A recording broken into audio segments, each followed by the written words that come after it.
Estamos de volta com o programa Direção Espiritual. Obrigado você que participa conosco, que liga, que manda o seu e-mail, que deixa a sua sugestão e que apresenta a sua questão para que nós tenhamos aqui a oportunidade de refleti-la e servir para todos nós, né? As questões são sempre universais.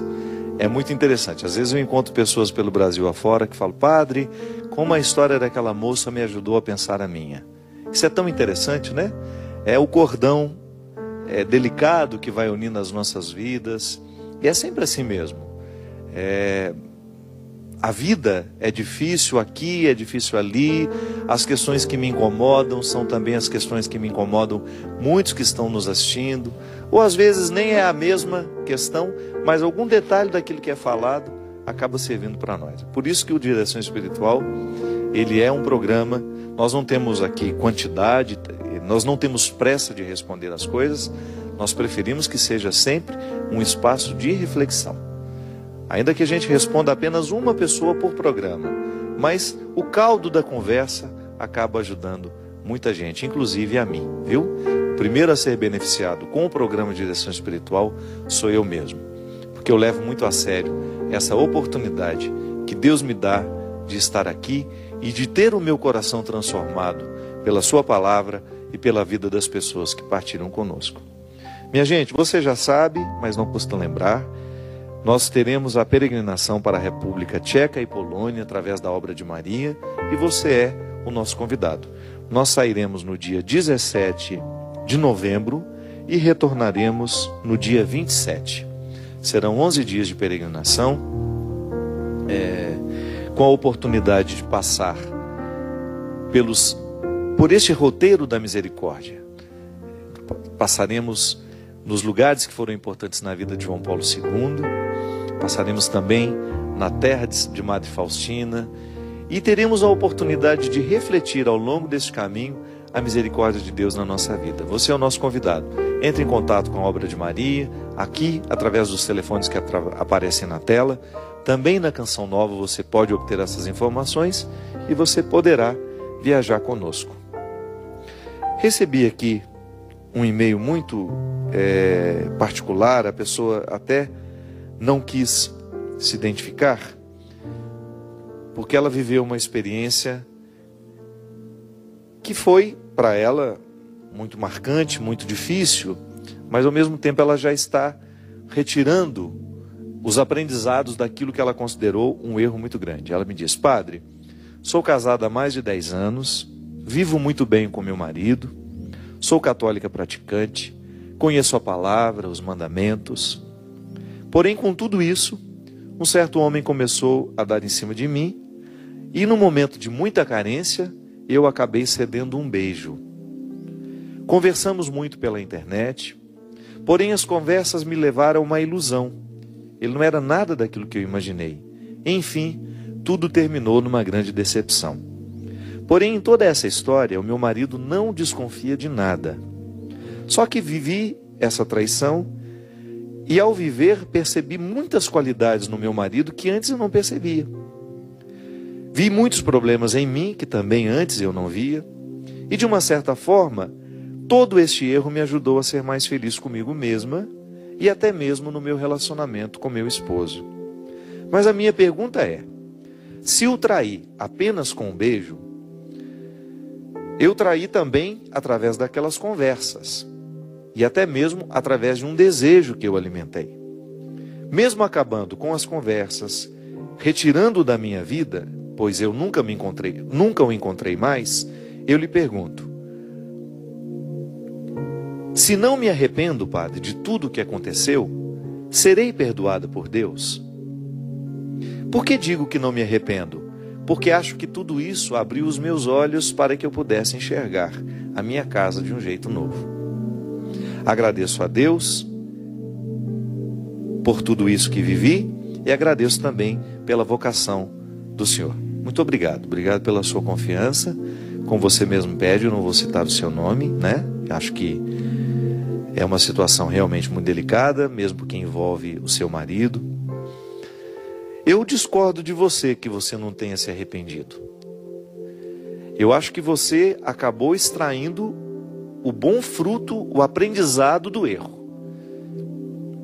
E acredito que você fez realmente você foi capaz de extrair o melhor do seu pior por causa da sua experiência de Deus. Você, pelo que você me conta, você leva a sério o seu cristianismo. E essas coisas podem acontecer com qualquer um de nós. São Paulo já dizia na sua carta, né? Quem está em pé, cuidado para não cair. Agradeço muito a sua honestidade, a sua capacidade de nos contar essa história, ainda que seja de maneira anônima, né? Porque às vezes a gente é tão orgulhoso que mesmo no anonimato nós não queremos que o outro saiba do que fizemos, porque a gente não tem coragem de contar nem para nós mesmos.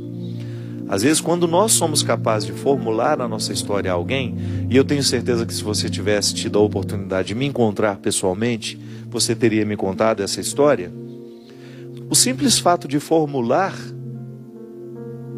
a narração de um erro que a gente viveu, que nos envergonhou muito, já mostra que nós já estamos sob a ação restauradora de Deus.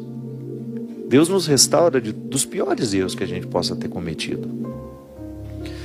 E você, sem dúvida, está arrependido sim, porque esse aprendizado só foi extraído, ele só foi possível porque há um coração em processo de conversão. Minha filha, às vezes isso acontece mesmo. É como se a gente, saindo do território da nossa casa, a gente pudesse reconhecer a beleza que existe nela.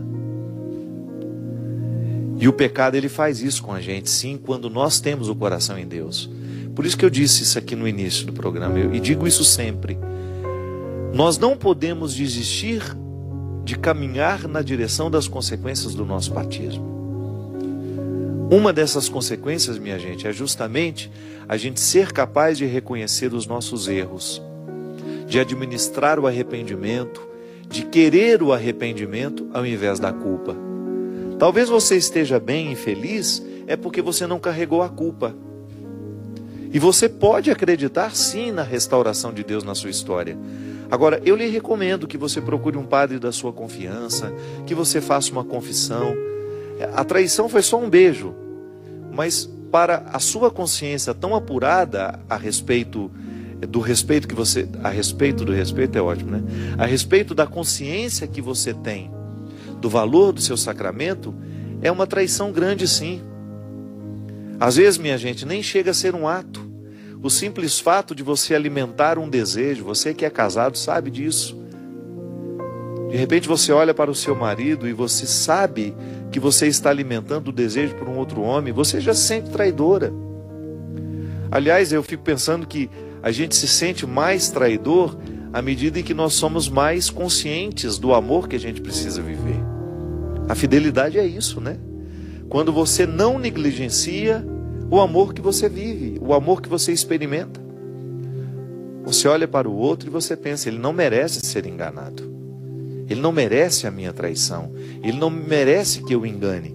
Então a fraqueza, ela existe em todos nós. Ela existe em mim, no Cristo que é casado, em mim que sou padre, que preciso ser fiel ao meu ministério. Como é que eu administro essa fidelidade ao meu ministério? Aquilo que a igreja me pede. É observando diariamente as situações que podem me fazer cair.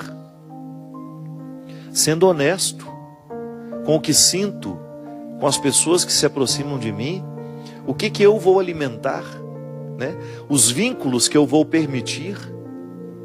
Se eu sei que a pessoa já tem terceiras intenções comigo, e se eu alimento as terceiras intenções dela, eu estou traindo já. Ainda que eu não tenha feito nada concretamente. O simples fato de dar corda, né, ou de alimentar uma fogueira que depois eu não terei condições de apagar, já é uma traição.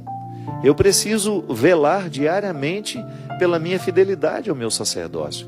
Porque ao ser fiel ao meu sacerdócio, eu estou sendo fiel ao meu povo. As pessoas que acreditam em mim, eu estou sendo fiel a essa igreja que me envia diariamente para fazer o trabalho que eu faço, que me libera para ser um padre comunicador. Eu tenho que zelar por essa confiança toda. Qualquer coisa de errado que eu possa fazer, né? As minhas traições podem custar muito alto para a igreja. Eu tenho que pensar nisso o tempo todo. E penso com alegria, eu não penso como um fardo, não. Essa confiança que a igreja tem no meu trabalho é uma responsabilidade muito grande para mim. Eu tenho que zelar muito pela minha fidelidade. Agora, você que é casado, não é diferente. O Christian, para ser fiel a Camila, o Christian tem que fazer os esforços dele diariamente. A Camila, para ser fiel a Christian, precisa fazer os esforços dela. Aí, gente, é que entra a grande diferença. Se eu quero ser fiel, eu preciso estruturar a minha vida, as minhas escolhas, num contexto que me facilite ser fiel. Se eu começo a me expor ao perigo, não é verdade? Se eu começo a me expor aos riscos que estão por toda parte, então eu já começo a fragilizar o meu vínculo de fidelidade. A internet, como você mencionou, que foi uma relação muito virtual, né? A internet é uma porta para a traição. Por quê? Porque ela encoraja o anonimato. Então a gente entra no chat de bate-papo, nem sei se existe isso ainda, existe? Antigamente tinha, né? As pessoas entravam no chat de bate-papo, colocava lá um nick, né? Um nomezinho falso, e fica todo mundo ali conversando, horas e horas, né? Contando mentira um para o outro. Isso alimenta muita gente, que às vezes, por não ter muitos relacionamentos concretos, optam por pessoas, são pessoas que optam por ter esse tipo de relacionamento virtual, passam a noite inteira conversando numa sala de bate-papo com pessoas que talvez nunca vá ver o nome, o rosto, desculpe. A internet acaba sendo um instrumento que facilita a traição por causa do anonimato. Então ali a gente começa a alimentar ilusões, e daqui a pouco você já está marcando encontro com uma pessoa que você não sabe que também não sabe quem é você. E esse anonimato gera uma espécie de proteção. Eu, no meu caso, não, né? Porque eu sou uma pessoa que sou muito conhecida. Uma pessoa conhecida vai ter mais dificuldade de manter esse anonimato. Mas às vezes, de repente, uma mulher que é casada aqui em São Paulo está tendo um relacionamento virtual com um homem que mora lá em Manaus. Um dia eles saem para se encontrar e às vezes nem fica no anonimato mesmo. Só que você sabe o que fez. Eu sempre digo isso. A nossa maior dificuldade não é lidar com o que o outro sabe sobre nós. A nossa maior dificuldade é de lidar com o que nós sabemos sobre nós mesmos. São os erros que eu cometi que vão me incomodar. É a fidelidade que eu quebrei que me incomoda. Ainda que o outro não saiba. Ainda que o outro goze, né, desse desconhecimento. Ele não está sabendo de nada. O traidor é que sofre com tudo isso. Porque é muito ruim você ter essa consciência de que não fez o que deveria ter feito, sobretudo porque você jurou, você estabeleceu um vínculo ali. Ao trair o marido, você está traindo os seus filhos, você está traindo os seus pais, você está traindo as pessoas que confiam em você. Por isso que é tão dolorosa a traição. Mas infelizmente a gente trai, faz parte da nossa vida, a traição faz parte. Agora, essa recuperação assim, com tanta, como é que eu diria? Com tanta sabedoria, né? De extrair o que a traição me ensinou e de dar um passo na direção deste amor com um novo vigor, de valorizar ainda mais o seu marido agora. E graças a Deus que essa história não foi adiante, porque você, pelo que me conta, além de ter sido uma desilusão, né? A pessoa não era nada do que você imaginava. Você viu que o seu marido é um homem que merece respeito, é um homem que merece ser amado. Isso é muito bom, quando você tem a oportunidade de descobrir o que é precioso na sua história, porque às vezes é assim mesmo, minha gente. Nós traímos o que temos de mais precioso por situações tão miseráveis, né? Nós trocamos o diamante pelo cascalho. Nós trocamos a pérola preciosa por uma bijuteria. Às vezes nós fazemos demais isso. E como isso é doído. É doído demais você reconhecer que você traiu pessoas importantes para você. Enfim, cada um administra a dor ao seu modo, com seus recursos. E quem tem Deus no coração tem mais facilidade de sair desse processo de culpa para entrar no território do arrependimento. É sempre muito difícil uma pessoa se recuperar quando ela não sai do território da culpa, quando ela não vai para o território do arrependimento. E é muito nobre quando nós somos capazes de nos arrepender dos erros cometidos. Por isso que eu estou te falando que talvez o que tenha lhe faltado, eu não sei se você fez isso, foi uma boa confissão, já que você é cristã, já que você é católica, acredita nos sacramentos, vivencia isso na sua vida, faça uma boa confissão. Eu acho que isso vai lhe ajudar. Isso vai lhe ajudar. Eu não digo para você o que você deve fazer em relação ao seu marido, porque eu acho que é a sua consciência que vai lhe dar os passos. Deixa Deus falar ao seu coração para que você tenha condições de restaurar aquilo que está quebrado dentro de você. Porque é assim, minha gente. Toda vez que nós traímos alguma coisa, fica quebrado dentro de nós. E aí a gente tem aquele processo de restauração do que foi danificado. Nós não somos um interruptor de luz que acende e apaga. Nós somos processuais. Dentro de nós as coisas seguem uma ordem. É igual a regra do Eclesiástico, né? Que debaixo do céu há um tempo para cada coisa. Há um tempo para plantar, há um tempo para colher, há um tempo de chorar, um tempo de ser feliz. O coração humano tem regras. E toda vez que nós cometemos um erro, nós temos que viver o processo dessa restauração. É igual quando a gente corta a pele, quando a gente se machuca. A partir do momento que você machuca, tem o sangramento, depois do sangramento se estabelece ali já um processo de restauração dos tecidos, até que vai ficar uma cicatriz, dependendo do tamanho do corte, até que um dia isso some. Mas o corpo tem uma regra. A vida espiritual, a vida afetiva, segue regras semelhantes também. Somos processuais, volto a dizer. Isso é, eu vivo dentro de um processo. As coisas em mim não são assim da noite para o dia. Então, o arrependimento é essa oportunidade que eu tenho de finalizar. É como se ele fosse a cicatrização, né? Quando eu estou arrependido, é porque eu já estou começando a viver a cicatrização. Eu estou começando a viver esse processo final. Há o sangramento, a gente lamenta, a gente chora, nos incomoda demais. Depois você começa que as coisas vão ficando um pouco mais organizadas dentro de você. Você começa a olhar para aquilo que você fez de errado com um pouco mais de amor, com um pouco mais de misericórdia, porque isso também já é a ação de Deus em nós. Essa amorização, né? É tão difícil. Como é que a gente cura um defeito? É quando a gente amoriza. Coloca uma camada de amor nesse defeito. Não é que você vai amar o seu defeito. É que você vai tratar-se com misericórdia, com a mesma misericórdia que Jesus tratou Zaqueu. Você precisa aplicar-se a essa misericórdia. Você também precisa olhar-se com misericórdia. Não é ter peninha de você, não é isso não. Porque a misericórdia comporta justiça. É você ir lá, conserta o erro, dá um jeito de consertar o errado que você fez, e a partir daquele momento você não se permite mais a culpa, e você entra dentro de um contexto de reconstrução. Isso é misericórdia.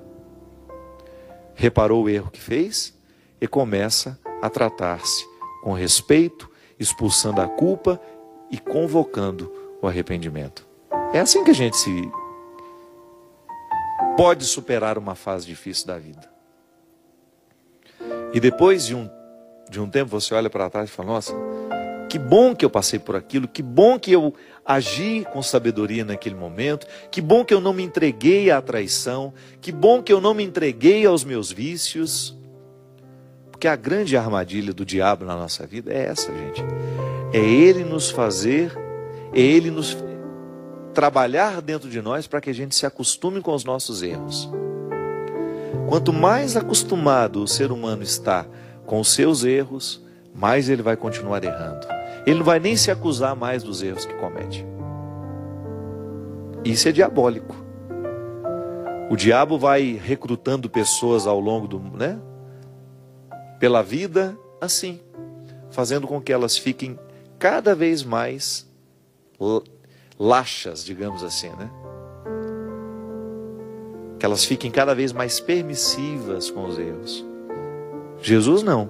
Jesus não tem medo de pecador. Mas Jesus enfrenta o pecador do jeito certo, fazendo com que aquele pecador tenha condições de olhar para o contexto dos seus erros, reconhecer o que de errado fez, procurar dar um jeito de consertar o que pode ser consertado e depois dar um passo na direção de um futuro melhor. É assim que Jesus trata aqueles que querem encontrar um novo sentido para a vida. O que ele fez com Zaqueu, o que ele fez com Mateus. Mateus também não tinha um passado muito interessante. Aliás, as pessoas que Jesus recrutou naquele tempo não tinham passados interessantes. Jesus não tinha problema com os pecadores. Jesus tinha problema com os religiosos. Pode observar. O problema de Jesus era com as autoridades religiosas do seu tempo. Os pecadores, os miseráveis, ele trazia todos para perto. Abraçava, ficava amigo, convivia, ia para a casa deles. Frequentava a casa dos pecadores, frequentava os ambientes que os pecadores frequentavam. Só que com uma diferença: ia lá para transformar aquelas pessoas. E não ia lá para poder viver a esbórnia. Não. Ele ia lá porque ele sabia que ele tinha algo de bom a oferecer àquelas pessoas. Foi o que Zaqueu fez. Foi o que Zaqueu experimentou no momento em que Jesus se aproximou dele, em que convidou, em que pediu para ficar na casa dele. Jesus poderia muito bem ter ficado na casa de um daqueles religiosos ali de Jericó, ou daqueles que estavam acompanhando o cortejo. Não. Ele quis ficar na casa daquele homem, o mais miserável deles, o que estava escondido no meio da multidão. Olha como é interessante essa construção literária. Zaqueu não conseguia aproximar-se de Jesus por causa da multidão. Tem todo um significado escondido nisso. Ele era de baixa estatura. A multidão não o permitia chegar. Ele não conseguia alcançar Jesus. Tem todo o significado. Essa pequenez não é só a estatura física. Ele se sentiu miserável. Ele se sentiu o último. Então ele tinha dificuldade de se aproximar do Senhor. Certo que ele trazia lá, é certo que ele trazia todos os preconceitos religiosos que ele escutava por ali. Que Deus só prefere os bons, que Deus só tem olho para os santos. Mas de repente, Zaqueu se desafia. Certamente também já tinha escutado falar que Jesus tinha facilidade com os miseráveis. Aí ele se aproxima e recebe aquela frase surpreendente: Zaqueu, desce dessa árvore, porque hoje eu vou ficar na sua casa. E o grande milagre acontece na vida de Zaqueu. Eu sempre gosto de dizer, se aconteceu na vida dele, pode acontecer na minha também. Quem disse que as suas misérias podem lhe privar deste encontro com o Senhor? Pode ser que você já tenha escutado muito, que você é pecador demais, que você não dá muita coisa na vida. Esqueça isso. Esqueça tudo aquilo que já foi desanimador a seu respeito. Esqueça tudo aquilo que você escutou, que não fez bem ao seu coração, as palavras pessimistas sobre você. Eu sei que você erra, eu erro também. Nós somos iguais. Eu tenho erros, eu tenho fragilidades, eu também tenho as minhas infidelidades no meu dia a dia. Sou infiel ao meu batismo, não consigo ser o ser humano que eu sei que Deus quer que eu seja. Eu sei que você enfrenta os mesmos dilemas que eu, mas nós não precisamos desistir. Nós não precisamos desanimar. Deus ainda acredita na possibilidade de fazer um milagre na nossa história. E não importa que a gente tenha errado muito até o dia de hoje. É só descer da árvore. É só ter a coragem de ouvir o convite de Jesus. Ou melhor, o pedido dele. É na minha casa que ele quer ficar. É na sua casa. E ao invés de se fazer de rogado, como se diz lá em Minas, né? De ficar orgulhoso, não, eu sou pecador demais, ele não tem muito o que fazer na minha vida. Tem. Deixa ele ficar na casa dos santos lá, deixa ele se entender com os outros são melhores. Minha mãe é melhor que eu, padre. Não é na sua casa que ele quer ficar. Não é na casa da sua mãe nem do seu pai. É na sua casa que ele quer ficar. Então, você tem o direito de dizer a mesma coisa que diz esse refrão. Se quiseres, Senhor, podes. Podes mudar a minha vida. E é isso que eu desejo.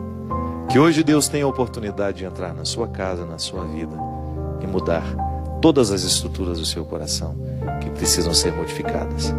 Ele que é Pai, Filho e Espírito Santo. Amém. Até a semana que vem, se Deus quiser. São tantas Marias aqui, tantos Mateus, outros Bartimeus, outros até como Zaqueu, outros como a mulher no poço de Jacó, outros bem piores a dizerem: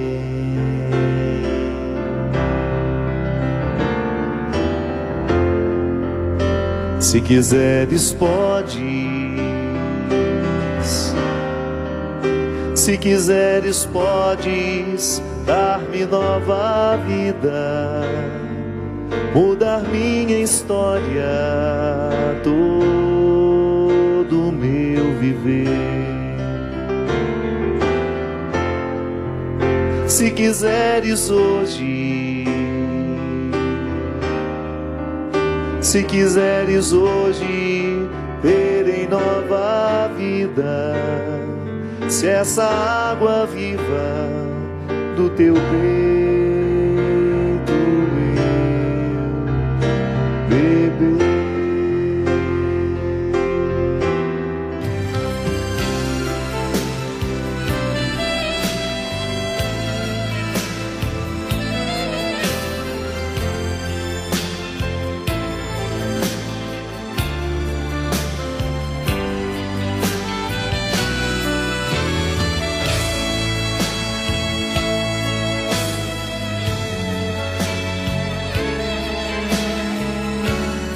Coisa boa, meu amigo, que abra a mente dessas pessoas para que elas possam descobrir que a vida vale a pena. Eu, como comunicador, como padre, eu só vou onde eu posso levar Jesus comigo.